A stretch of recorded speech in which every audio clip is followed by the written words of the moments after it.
Hello, hello. Welcome back, Gedunk fans from our long summer break of 2 weeks. It was good for me. Spent one of those weeks up in Maine and Mm. hung out on the beach, had some good seafood, did a little surfing, that kind of stuff.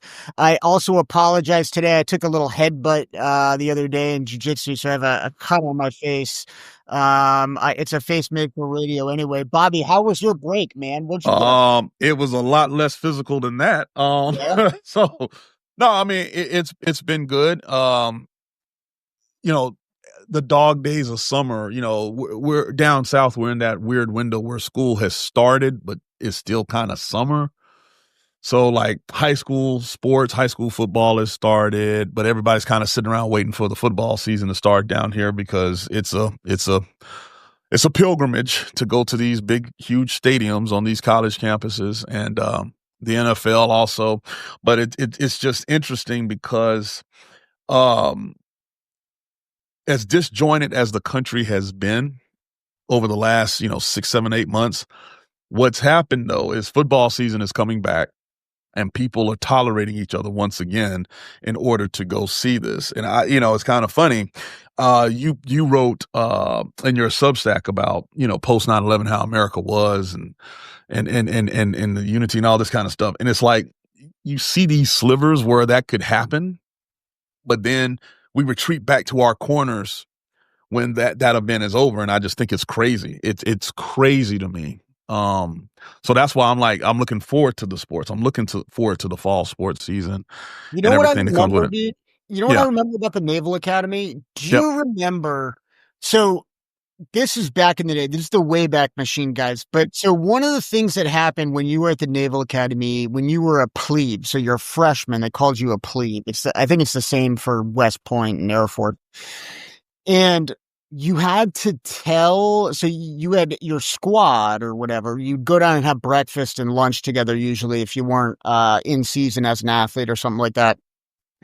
And you had to tell like your squad leader some stuff that you'd read in the news. The thought was like, hey, you need to be a naval officer needs to kind of be aware of the world around him. You gotta pay attention to what's going on.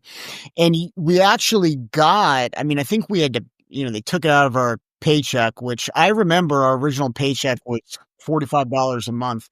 Yep. And, yeah, out of that $45, you got a subscription to, Subscriptions. there were a couple, it was like the Washington Well, Post and you got the the Washington Baltimore. Post, the Annapolis Capital, and USA Today. Yeah, yeah. And so like It was those you three. you come out and like part of your frantic morning routine is to like read a couple articles, right? I think you had to read three. Yep. And the rule was one of them had to be a sports article. Yep. And I remember being like, I wonder why we're doing this. And, at some point, someone asked, I don't remember if it was me or somebody else, but somebody asked, like, hey, why are we reading sports articles? And the answer was, that sports are sort of the universal thing that are apolitical. And, in the Navy, you're going to be out at sea someday. And, maybe that you got nothing in common with your sailor who's chipping paint or whatever it is. But you know what? You're both football fans, or you're both baseball fans.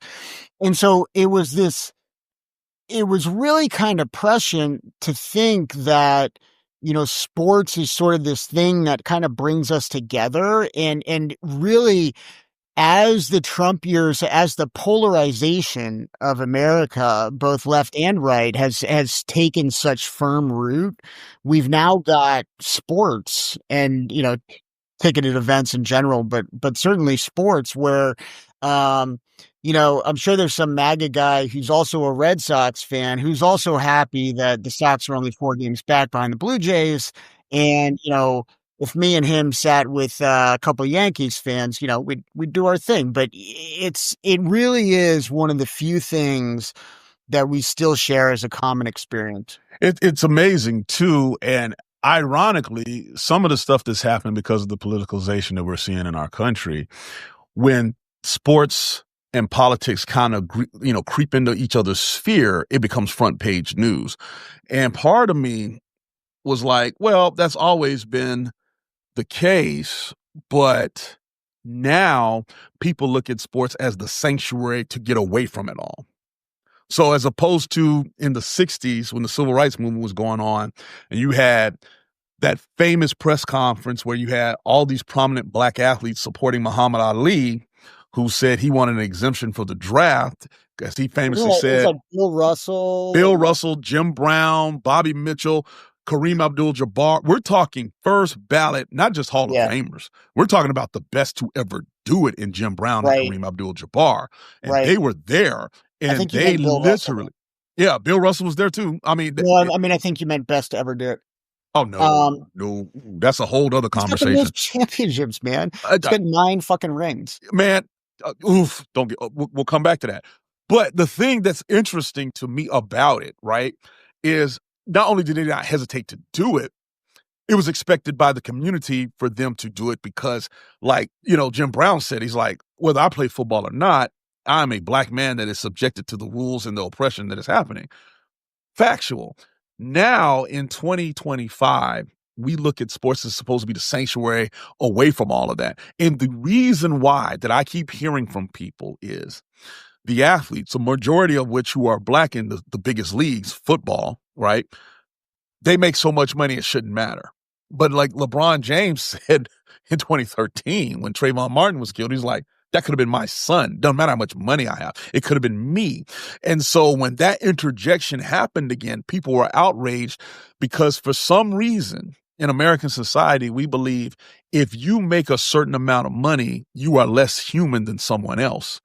It's like a bell curve, right? If you're rich, the rules they won't apply to you, so why do you care?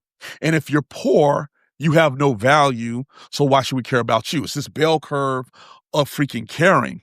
And then sports is the thing that's supposed to connect the rich, the poor, the middle class, and then you bring that into the sphere, and people feel like something is being ruined. When in essence, from the first NFL game, from the first Major League Baseball game, I'm talking back in the 1800s before they reinstituted the color ban, this was always an issue because you bring your athletes from society. So I find it fascinating that people are Wait, surprised.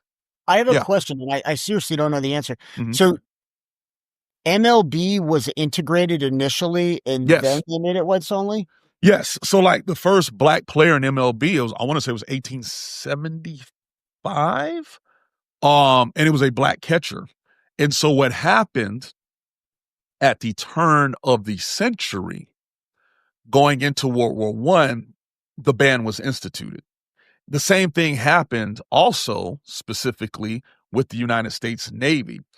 The Navy was integrated all the way through the Civil War.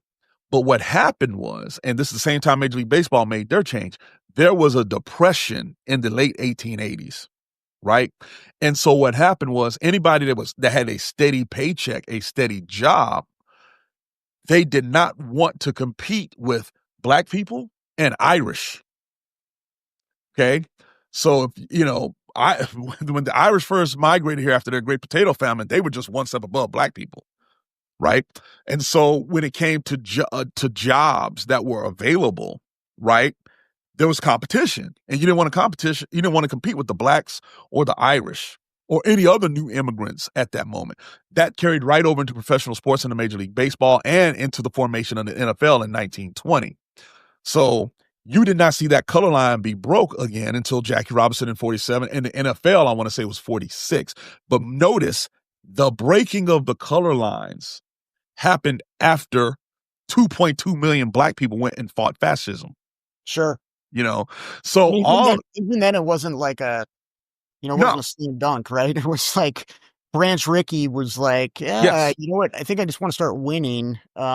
This kid right, Robinson is pretty fucking good. right, and understand this too. And this intersection of sports and politics. Branch Rickey picked Jackie Robinson, and Jackie Robinson was probably the 8th best player in the Negro Leagues at the time. That is not debate. That is fact. Buck O'Neil has said it. All these guys have played. But he picked Jackie Robinson for 2 main reasons. Number one, Jackie was born in Georgia, but then moved to the West Coast. So he saw segregation at a very early age in his formative years, and then went to L.A., went to UCLA. When he was a three-sport athlete at UCLA, he actually played with a man named Bill Busick. Bill Busick graduated from the Naval Academy right before World War II, but he was at UCLA first trying to get into Annapolis. And he played football at Annapolis when he transferred. And they were backfield mates. And they were tight. And Bill, before he died, talked about how dealing with Jackie Robinson affected his views on a lot of things, race, society, et cetera, et cetera. But also Jackie, because of Bill going to Annapolis, this and other, did not hesitate to go join the military as an officer when the war broke out, right? And so Branch Rickey appreciated the fact he knew the difference between segregation and integration.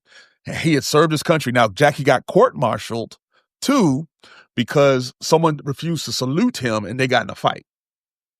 And they eventually dropped the charges, but they also made Jackie be discharged, right? The second piece of why Jackie was picked over the other ones, Jackie showed the most restraint. That issue in the Army and his mannerism and his decorum when they were traveling as Negro League players and facing discrimination when they go to towns, he asked who has the best temperament to deal with this type of stuff. And it was Jackie Robinson. It wasn't Satchel Paige. It wasn't all these other greats that were there. And so it wasn't about getting the best player. It was about picking the right player. When Tank Younger, the running back that integrated the NFL with the Rams, he had been coached personally by Eddie Robinson, the great coach at Grambling State. And Eddie Robinson went out of his way to make sure that his players, because he knew it was coming, that if one of y'all make it to the NFL, you have to have this temperament, you have to act this way, you have to dress this way. And so when he got to the NFL, he was successful. It's not a coincidence the first black quarterback to play and win a Super Bowl, Doug Williams, also played in Grambling, also played under Eddie Robinson because he was groomed to do it. Doug Williams finished fourth in the Heisman Trophy voting, and he was at a Division I AA school. That's how good he was. But it was his temperament. What is it about football, and I guess basketball too, right? Mm-hmm. But obviously, like the comment is like there are black dudes who can run fast and jump high and all that stuff. But like, what is it about those sports now that draw such high participation levels amongst African Americans? Is it because something like soccer, right? Like you can make the economic argument, that football, whatever. You just show up with cleats and the school gives you the equipment and, you can play and whatnot, but there's no cheaper sport than soccer. And as of right now in America, it's largely like a white dude sport, right? So what in your opinion? In America, totally. And it'll change, right? And I'm going to tell you why that's the case, answering your question, because I know what you're asking here. There are three reasons. And at the end, we're going to come back to why is it that black players don't play soccer here. So number one, human beings just like to win. They like to compete and like to win. That's universal. Your ethnicity, background, economics, doesn't matter. People like to win. And if you know that you can get someone that gives you an advantage in competition, if you're truly about winning, truly about it, then that's what you're going to do. I don't care what you look like. I don't care what your background. I don't care what your religion. Hey, if we can win with this dude, we're going to roll with this dude. It's one of the few things that gives me hope because it shows that we can overcome anything we want to if the prize is great enough, right? That's number one. Number two, on the darker side of this, sports in American culture has always been elevated. But for African Americans, African descendants of slaves, it is a form of entertainment. And even when we were still in chains, we were allowed to entertain. We were allowed to sing, dance, and do all that stuff. Minstrel shows, you name it, blah, blah, blah. And little, very, very underreported facts, slaves, there was a whole fight circuit for slaves in plantations where white landowners, plantation owners would bet on black athletes boxing and fighting each other. Big money before the Civil War. Okay. It's amazing how that bit of history, as much money exchanged hands, very, very, very, very, very little reported, but it was a thing. And so white America was used to being entertained by black talent. You know what I'm saying? Just being straight real with you. So the transition of, okay, slaves, sharecrop, and then the advent of professional sports, it was a matter of time because number one, you wanted to win. And number two, yeah, we see you as entertainers, not the decision makers. That's fine. Right. And then the third point, which, I have, wrestled with is because of that point that I just mentioned. The conditioning, the social conditioning of African Americans in America has been one where, hey, you can be that one in a million that makes a ton of generational wealth based on athletic talent, right? You want to know why there are not so many blacks in baseball anymore? I'll tell you exactly why. Once the salaries of baseball players became astronomical, no one wanted to wait 6 years, because in baseball, you get drafted, it's 6 years till you become a free agent. You have your 4 minor league deals, then you have 2 years of arbitration. Then you can sign a long-term deal. So if you're 18, 6 years, you're 24 before you see any real money. And you got to be good. And that's assuming you make it all the way through that minor league system, which is hell on earth to make it through, right?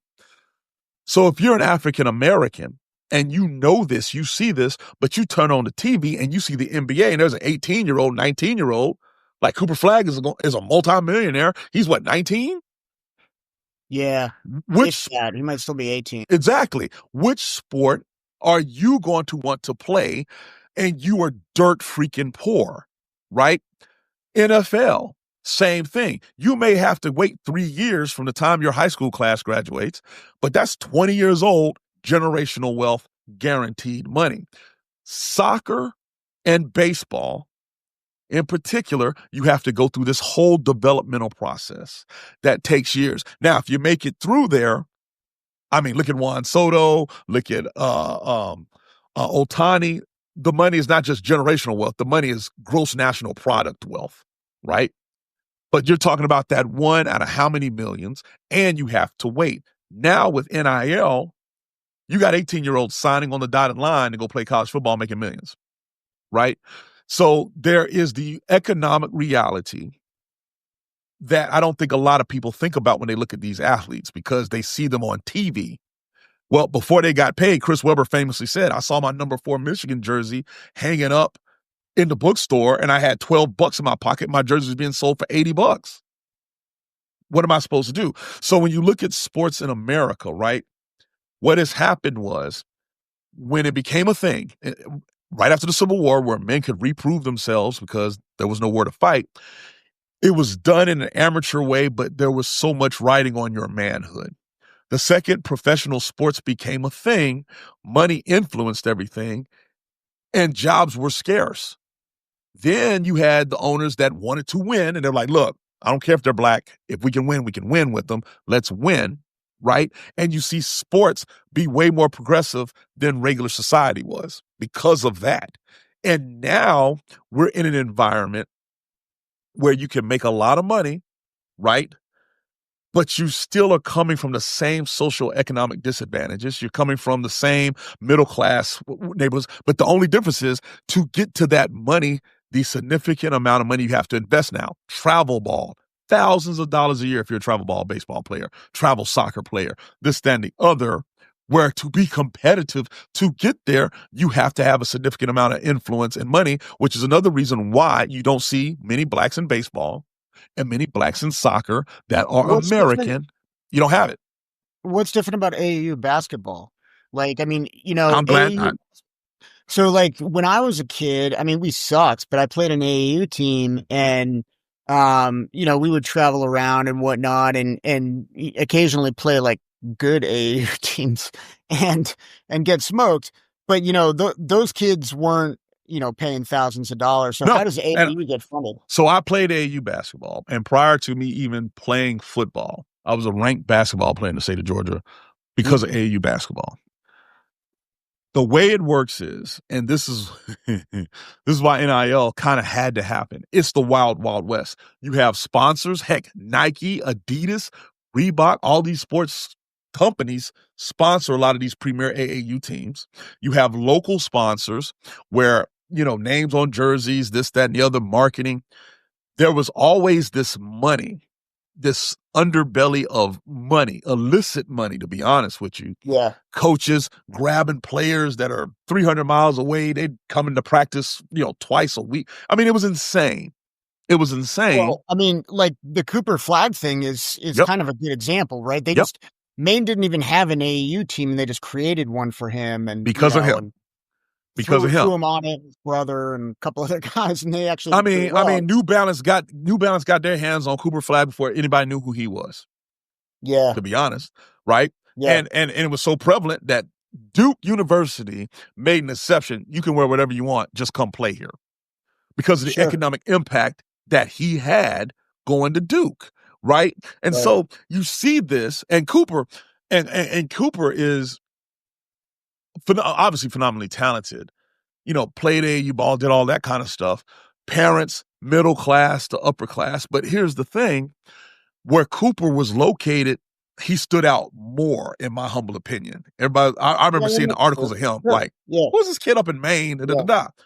You go to Chicago, for basketball, New York, whatever. Yeah, they're a dime a dozen.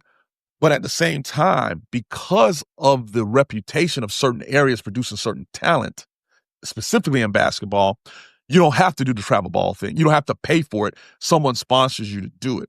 If I'm trying to be a black baseball player, right? So on the Atlanta Braves, we have Michael Harris II. He is from Atlanta, the Atlanta metropolitan area. He is a black kid. He was Rookie of the Year 2 years ago. Everybody's like, wow. And he is a direct product of the Braves being so good. But there's a program that baseball has called RBI, Returning Baseball to the Inner Cities. And Hank Aaron was the Hall of Fame sponsor for it. So Hank Aaron's legacy literally is this kid from Stockbridge, Georgia, right? The exposure that they got by just being a part and having Major League Baseball reach in changed everything. You now have a group of prospects that are being developed that are coming through minor league systems that are African American. We're not talking black kids from overseas, which is fine. But we got to a point where I want to say it was like only 6% black players in Major League Baseball here in the last 8 years. It was bad. It was terrible. And the thing about it is, other sports were branching out internationally while Major League Baseball had to refocus domestically, because they realized this too. When we play and consume sports, we are very, very much patriotic. We root for an American team, unlike we root for our local team. We got people that don't pay attention to the Olympics until Olympic years. We got people that don't pay attention to soccer until the World Cup. And you're like, where's Team USA? We have figured that out about ourselves.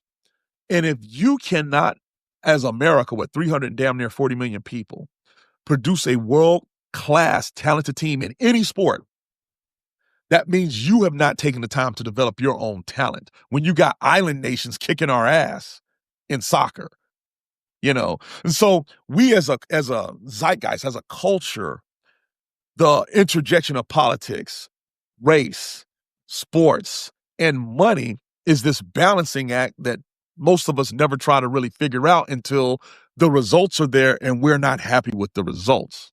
How is that in your mind? How does those issues kind of play out with what you're doing now? For those of you who don't know, so Bobby is his day job in between his 19 other jobs is trying to. You are setting up a school. Yeah, starting our school for disadvantaged youth in Atlanta. And so I've got a bunch of questions, but I'd love to hear you kind of tell the audience about what that process is and why you're doing it. Right. So Couple of things. We're starting an all boys school. And here's the thing. The grade band, 6th grade to 12th grade. And we're calling it Greater Atlanta Preparatory School. And here's why. So when I was growing up, I lived here in, like I said, a nice side of southern side of Atlanta, Fayetteville. But when we moved here because of the school system, the public school system. And when I was here, it was pretty much damn near 100% white. I was like the only black kid in my little league at my age group, all this other stuff. And then I got into the school I wound up graduating from, the Westminster Schools, one of the top 25 high schools in America, 400-acre campus, K through 12, Christian college preparatory school. Had to drive an hour every day to get there. The fact that I was able to go to school there was trajectory changing. It changed my life, right? I went from maybe I can go to community college to Harvard, Princeton, Yale is now an option just by going there. But, we had to initially move into a 2-bedroom duplex to afford tuition. It was hard. It was hard. And in my mind, coming back home after 20-something years in the Navy, but most importantly, going around the world, having my kids in schools in Japan, etc., why in the hell should anybody have to pay now $30,000, $40,000, $50,000 a year to get a top flight preparatory education and get you ready to go to a top flight university? Why do you have to drive an hour to do it? Why do you have to rob Peter to pay Paul to make that tuition? And also be in a location and environment where you're the only one of your kind in the environment. It makes zero sense to me. The public school education system in America it leaves a lot to be desired. So when I came home, my final tour of duty, I was in charge of the Georgia Tech and Morehouse NROTC units. And every time I turned on the TV, this is 22, turn on TV, I'm just like, another kid shot, another kid arrested, another kid and I'm like, how is this happening? So I had conversations with the president of Morehouse. If you know what Morehouse College is an all-boys college. Historically black college. It's where Dr. King, Martin Luther King went to school. Maynard Jackson went to school. Samuel L. Jackson went to school. Spike Lee went, and got kicked out and had to come back because he protested.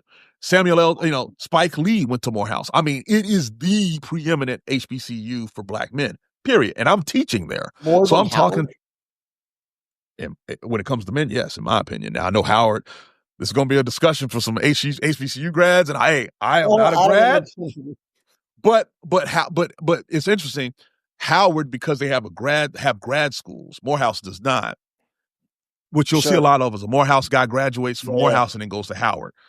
But here's the thing, talking to Morehouse's president at the time, he was like, Commander, if you want to fix this, you have to start at the source.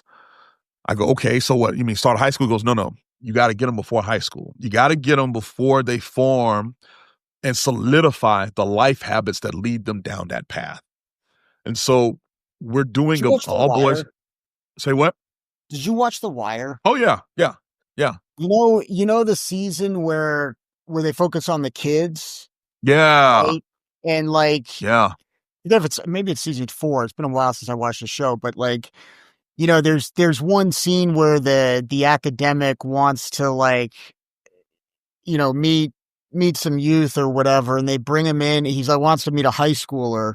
Yep. And the kid's just super hardcore street, and it was like F you and all that stuff. And they're like, you got to start earlier. Yep. It's too late. It's too late. Yeah. And The Wire, first of all, fantastic show on so many levels. It was a good but show, man. It conveys the problem. And here's the thing. It's not like black kids or Latino kids or even Asian kids are different than white kids. It's just that the environments that they are exposed to at certain ages changes trajectory, right? When you live in an environment where you work hard, let's say you have a very, very humble and modest home, but the property value is low because you are a person of color. And before anybody comes at us in the comments, my mom is a real estate agent for almost 50 years. I'm telling you now, the same piece of land will depreciate or appreciate in value based on the color of the person living there. That is what's wrong with the system. So when blacks get pushed out of an area and it's, quote, regentrified, that same land goes up twice and doubles in value. Guess where they fund your school system from? The property taxes of that property. So when you ask why black schools are worse than white schools, it's because you value where we live worse than where you live, even if the land is even better. So when you are put in that societal paradox, and then you're supposed to generate high quality education with less resources. And then if you're lucky, you get to go to a college, let's say it's a historically black college, which has been underfunded officially by billions of dollars over the last 70 years. Because did you know each college in each state in America, each state has a state university, and it has to have an HBCU or minority equivalent university. The funding for both is supposed to be equal. Did you think that happened in Tennessee or Georgia or Mississippi? No. Jackson State sued in federal court, the state of Mississippi, and it was such an egregious oversight, Mississippi settled out of court. Now, think about that. The state of Mississippi settled with black people out of court because they knew they were going to get taken to the woodshed. Because systemically, they gave millions of dollars every year less to the black schools. Brett Favre's daughter needed a volleyball stadium. And that is why they settled, because that case happened when Jackson State, Mississippi Valley, and all of them took them to court at the same time. So how do you justify stealing welfare and at the same time not providing for the HBCUs like you are legally mandated to do? Do you really want to have that in public? Nope, they settled. Well, one thought and one question. So, my thought is, obviously I'm up here in Vermont, not a ton of black kids, but there is a lot of poverty. And so, we do, I've been very lucky. My wife and I have done, well, our family, our kids are involved too, but we do foster care. And so we'll have foster kids who come through every here and there and that sort of thing. And you get to know kind of the situations that these kids come out of. And one of the problems is that they don't even see, like, what we, as middle class, in my case, is a affluent, like, white, like, they don't even see, it's not like going to college, man. No. They don't even know an adult who has a fucking job. No. Right? Exactly. Like they're hustling, they sell some weed here and there, they sell some ecstasy here and there, they, whatever, they've got a relative who's on disability and like, they're scraping by. But like the thought of like checking into a job like 9 to 5, like it's not even on their radar. Like nobody in their family's done it. So it's not even, it's not even like, it's not that it's literally not an option, right? Like they don't even know how to apply for a job, whether it's, at 7-Eleven or at IBM. It doesn't, there's no way to like, and it's a huge hole. Like these kids from poor communities, I can, you see it firsthand, like they are fucked. And then, if you're a black kid who's also poor, you're probably largely double fucked. So like so my question to you is, so if the school that you're starting, are you taking kids from a geographic area or? Yes. Yes. Yeah. So man, you hit on some very, very good points. There is the stereotype that, black, brown people, they're poor, but you did highlight on something. There are a lot of white people poor too. Sure. And their voices have been completely muted. And what you're saying, you go to West Virginia, Appalachia, you go to these certain sections and it's generational, just like in African-American or Latino communities, right? What we have done is we're focusing on the south side of Atlanta. So if you look at a map of Atlanta, imagine a circle. That's the perimeter, that road that everybody talks about. And everybody's like, oh my God, it's a racetrack. And then Atlanta is cut right down the middle by this thing called the connector, where Interstate 75 and 85 meet.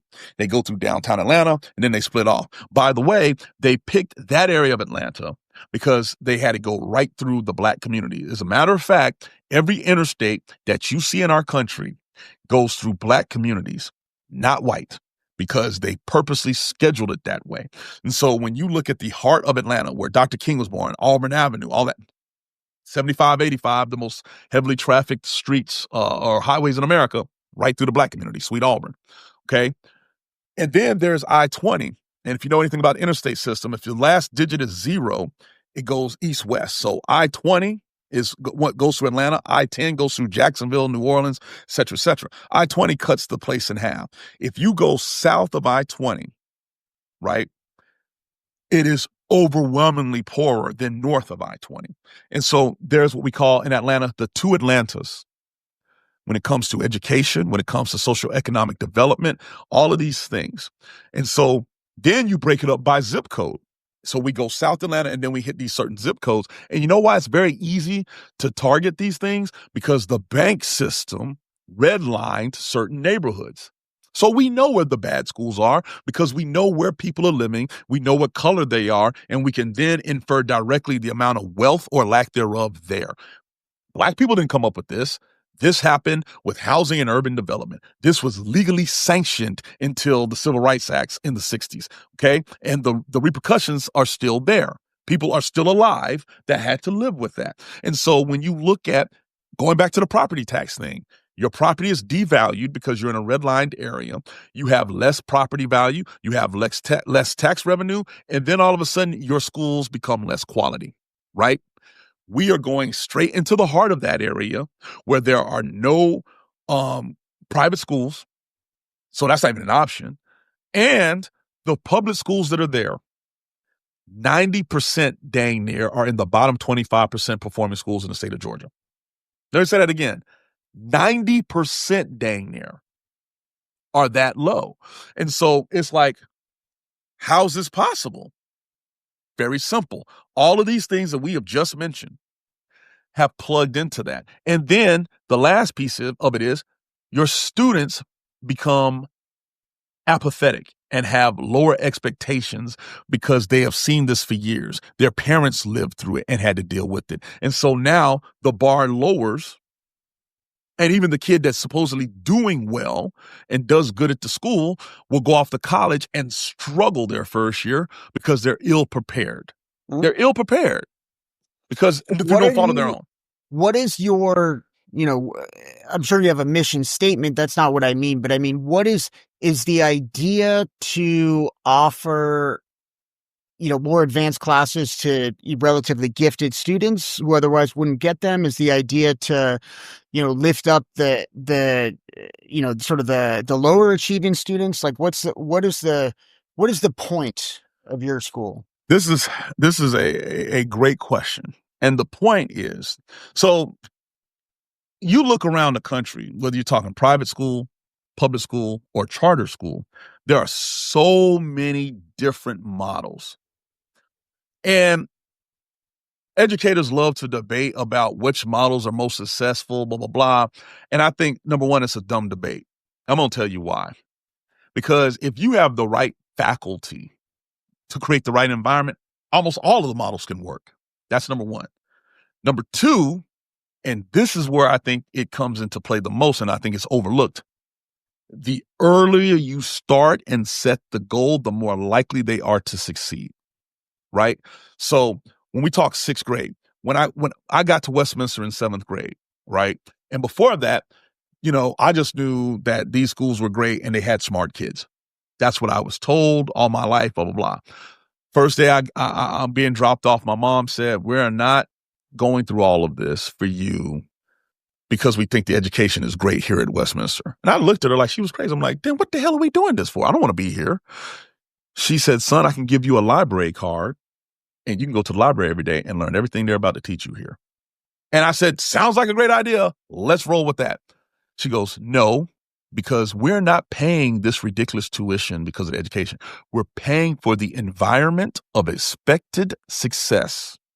Let me say that again. The environment of expected success. I get out the car. I go into my first homeroom. I'm the only black kid in the class. And these two boys come up to me and they're like, who are you and why are you here? And I look around and I'm like, based on being at Fayette County Middle School, I should choke one of these guys and punch the other to establish dominance, whatever. You know what I'm saying? But I didn't. But I noticed that one kid had on a Harvard sweatshirt. And then another kid had a Princeton book bag. Another kid had a Stanford. I didn't even know it was Stanford because it was just the cardinal red with the tree on it. I'm like, why is he wearing a tree? I didn't know, right? And I'm sitting there, and after a week, I'm like, you know what? These kids, they're not smarter than me after going to class for a week. Then about a month, I'm sitting there saying to myself, hell, I'm smarter than they are. Why are they thinking they're going to go to Harvard and Yale? And I'm over here sitting there thinking, maybe if I can go to community college, maybe UGA, I'd be doing great. Because of the environment and because they were told since the time they could walk that is the goal. And they went and visited those places with their older siblings that summer to go visit the colleges because they fully expected to be there. I think the greatest thing that we do to hold our children back is not set ambitious enough goals, especially our young men. Especially our young men. It's almost like it's in vogue to sit there and say, that's good enough. To me, and I put it in the mission statement, the term good enough is a 4-letter word at our school. Yeah, I mean, it's, I've often thought, and I've written about this, I've talked to you about it, we've talked about it on this show, we don't ask enough of young men, and it's not because we don't need them, sort of to do anything. Like affluence and sort of sloth, I mean, for lack of a better term, they're a recipe to be unhappy, right? Like sure, maybe it sounds good to, I don't know, work your crap job and come home and play video games for 3 hours and then, eat some takeout and go to bed. But that's not a fulfilling life. And sooner or later you get to a point where that, you come to that realization, and young men are looking for some way. It's embedded in their DNA that they want to help. They want to be grown men, and they want to be special, and they want to be valued. And I mean, literally valued. Like, some of the best feelings in my life have been when, I've walked into the emergency room to start a shift, and somebody's, dying or about to die. And one of the nurses grabs me and is like, can you come into this room right now? There's no better feeling. There's no better sort of job satisfaction than to feel like you're important because you have skills that people need, and people need you, and being needed is, I can only imagine, as that a lot of these kids from poor communities and African American communities don't feel that, right? I think you're nailing something that does not get talked about enough, right? When that nurse grabs you when you come in for that shift and someone is dying literally, you feel good that you're needed. But here's the other piece of it, Dan. You earned the right to be the person selected to do that, to be in the moment. The arduous hours upon hours of training and learning, right? My biggest issue with this whole red pill culture thing that everybody's been talking about, and this ridiculousness, is that we're raising a generation of men that are going to sit down on a throne and think the world owes them something solely because they're men. It is the most mind-blowing thing to me. This woman should be subservient to you because you're the guy. What the hell does that even mean? I know. My definition is you got to work. Totally, man. And it's like, yo, motherfucker, you know why she got into med school and you didn't? Is because she had better grades, dude. Bingo. Bingo. Like compete, right? Like compete, like it was sort of handed to you historically. Yes. Right? I mean, like not, yes. And guess what? Now there are Asian kids who get good SAT scores. It's like, what are you going to do about it? There's two things you could do. You can make yourself more attractive to the people who there it is all these decisions, or you can, complain how the system is rigged. And I've been a white dude for 46 years and the system is not rigged against me. No. It's, like Well, it's I just not. I just never understood it. Like, we'd hear these arguments growing up, like I said, going to the school I went to and this, that, and the other. They're like, oh, well, you got into that school because of affirmative action, blah, blah, blah. I'm like, dude, do you know what you have to even score to be considered to go to this school or to that school, this, that, and the other? And by the way, did it with way less resources than you did. I didn't have a private tutor tutoring me on everything or tutoring me to take the SAT or this, that, and the other. By the time you see a Black person sitting in your med school class, you should be like, that's a goddamn superstar. Because statistically speaking, they shouldn't be there. They went to inferior schools, but still had to take a standardized test to show you. Then, when they were in the environment where they're the only one in a profession, using medical as an example, where Black people are notoriously ignored as far as pain and what's going on with us, they still choose to go headfirst into it. You're going to sit there and tell us we're not supposed to be there. My brother being a Black pilot, an Air Force Academy graduate and pilot, you know what I'm saying? Walking around, people like, I don't know if I see, Charlie Kirk, if I see a Black pilot, I don't know. Bitch, please. Do you understand what he went through? Do you understand that he flew to goddamn U-2?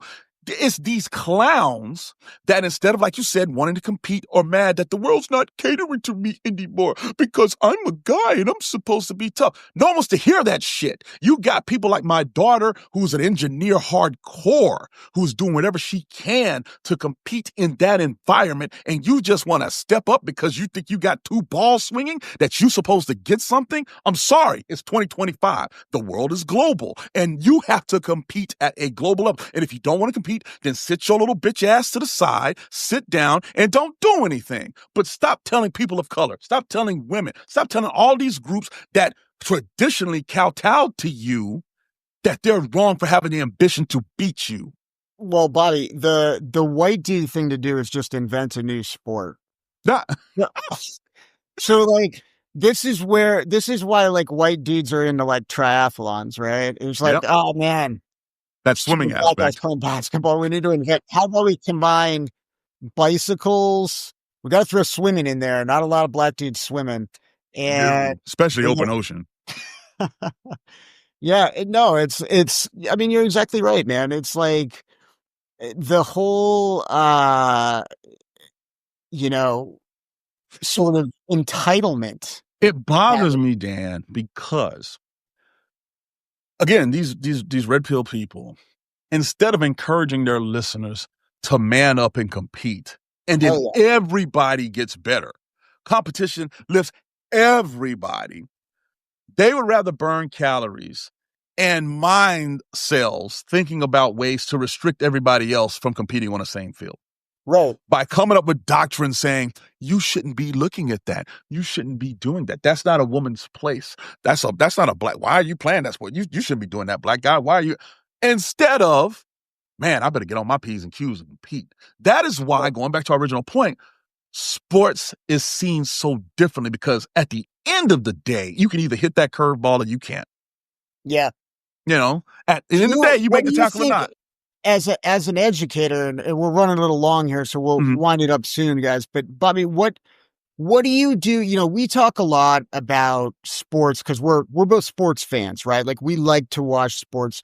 We talk a little bit, perhaps more than we should, about people who are elite athletes and people who are getting paid money to be athletes. What is the value? I mean, you're literally starting a school. What is the value of athletics to that kid who's not going to go pro, right? Who's not going to go play in college even? I'm glad you asked that. I think athletics is the most practical application of the educational process that we have available to us in American society. What I mean by that is, we can talk about things, we can read about things, we can conjecture about things like academia does. But athletics forces you to apply those things with real stakes, physical duress and possibly bodily harm. And depending on the sport, it makes you think about a goal instead of your own self-preservation. That is unique, because Human beings have advanced in society, civilization, when the best and brightest of that civilization put their efforts towards the greater good, the greater group, and not just themselves, right? You get that as soon as you start playing T-ball at 4 or 5, where it's like, I got to hit this, I got to run to this base, blah, blah. Or soccer, when you understand, I got to pass the ball in order to score. I just can't run through someone and try to score. It seems very simple, but it's complex because we have adults that still have not figured that out about how to advance their own lot and their own society in life. And so as I sit there and I look back on it, and I've told people this many times, the most practical experience I ever got for what we had to deal with after we graduated Annapolis, the global war on terrorism, was on the damn football field. Being at Notre Dame Stadium our junior year, and you're in an actual real game with Notre Dame, and you've got to perform. And these dudes are bigger than you, faster than you, stronger than you. They spend more time playing than you, practicing than you because of the commitments you have back in the hall, right? You got to figure it out. That's life. I mean, that's life in general.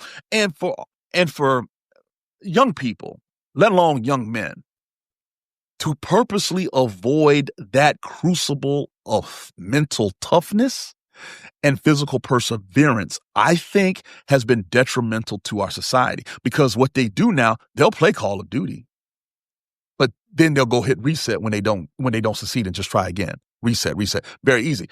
They'll play it, but they won't go to that local recruiter and be like, I want to do this for 4 years of my life. Is athletics going to be mandatory at your school? Yeah, pretty much. Yeah. Yeah. And I don't care if you don't have any hand-eye coordination, right? Yeah. You can be our statistician, put that beautiful brain, but you're going to be with the team. You're going to still go through workouts, because what we need you to understand is a process in being successful. Part of that process is failure and the resiliency to get back up and to continue to compete. Part of that process is that is your brother over there. Grab him if he's dragging. We're going to all do this. You can't do that in a classroom, Dan. You can't. Yeah, no, I mean, sports are super important for women and girls as well. I agree.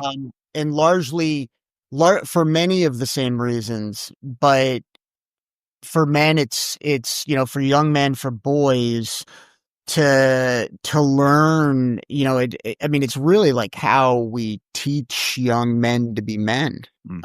I think, are there other ways to do it? Sure. But it's one of the best. And we've been doing it for hundreds of years. There are other ways that you can do it, but I don't think there are any ways that are as effective and as timely as playing sports. Because think about it like this. You go out for football, like I went out for football my junior year. Okay. Again, from the other side of town, our first game is against our big rival, beloved school, because they're 2 miles from each other. It's the same, very, very affluent families, all this kind of stuff. I couldn't have cared less about these people at that point. I'm like, man, who cares about this game? Let's just go play. And we lost, barely. Dan, you would have thought that someone shot my dog, man. I was mad. I was upset. I was like, we gotta be better than this. In one night, my whole perspective, right, on the people I went to school with for the past 4 years, the school that I was at, all that changed because of that athletic competition. By the time I graduated the next year, we're playing City of Atlanta schools, black players that I know from AAU basketball, and I'm talking shit to them about us defending my all-white school to them. Yeah, it make sense. That's the power of sports. That's exactly right. Well, that's a great place to end it. Hey, who do your Falcons start the season with? We played Tampa Bay, the Tampa Bay Buccaneers, who are the 4-time defending division champions. We're gonna find out real quick if they're good, if this is the year that we finally break the playoff drought of 7 years, and I think we will. But I also think that the beautiful thing about the NFL, because they're professionals, right? You can be critical because of the amount of money they play, but you will see instantaneous changes during the season because so much money is at stake. College, not so much. It's interesting. USA Today just dropped an article on Navy's quarterback, Blake Horvath, who I think may be an All-American this year. He may be the best quarterback we've had since Staubach, and that's not an exaggeration. And here's the thing about him. The headline is, Blake Horvath is one of the best quarterbacks in the entire country, and he makes $0 from NIL. So they want to know what motivates you in this era where everybody's playing for money. And as someone who's talked to Blake before, this, that, and the other, you know how it is, Dan. Our guys are wired different. The guys at West Point are wired different. It's like, dude, I play for the love of the game and I play for my brothers. And when you say it and you know you're not getting paid a dime, it hits different. And USA Today was like, this is incredible. We need to talk about this. It's like, what drives you to do hard things? What drives you to be successful at those hard things? And in our case, it was never the money. And Blake's just another one in that long line of kids that think different. So, yeah. That's cool, man. Well, hey guys, thanks for listening in. Thank you. It's good to be back. We'll have some more shows for you guys. And there's other stuff going on in the world, but we got to talk sports, man. That's what we do. Yeah. Take it easy, guys. All right.